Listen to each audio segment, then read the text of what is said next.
Last time నా friend Rapido వద్దని free bus లో తీసుకెళ్ళింది, కానీ ఈ రోజు సేమ్ ఫ్రెండ్ నాతో ర్యాపిడో బుక్ చేసి మరీ తీసుకెళ్తుంది.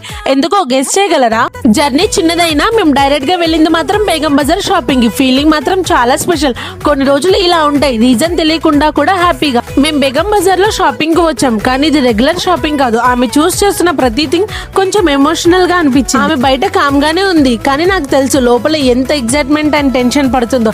నేను మాత్రం తనని సపోర్ట్ చేయడానికి వచ్చాను, అండ్ కొంచెం ఫన్ కోసం కూడా. తను ప్రతి జ్యువెలరీ ట్రై చేస్తుంటే ఒక కొత్త బిగినింగ్ స్టార్ట్ అయింది అనిపించింది. లైఫ్ లో కొన్ని మూమెంట్స్ ఇలా సైలెంట్ గా స్టార్ట్ అవుతాయి. కానీ హానెస్ట్ గా చెప్పాలంటే 2 hours తర్వాత నా లెగ్ స్ట్రైక్ కి వెళ్ళిపోయాయి, కానీ ఆమె షాపింగ్ మాత్రం అస్సలు ఆగట్లేదు, నాన్ స్టాప్. తనని చూస్తే ఫుల్ హ్యాపీ అనిపించింది. మీరందరూ ఆలోచిస్తున్నారు కదా ఏంటి స్పెషల్ అని.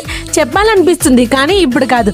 రైట్ టైం వచ్చినప్పుడు మీరే ఫస్ట్ తెలుసుకుంటారు. టిల్ దెన్ గెస్ చేయండి. ఫైనల్ గా షాపింగ్ కంప్లీట్ అయింది. ఇంకా లాస్ట్ లో షుగర్ కేన్ జ్యూస్ తో చిల్ అయ్యాము. ఇంతకీ షాపింగ్ మేము ఎందుకు చేసామో మీరు గెస్ చేయగలుగుతారా?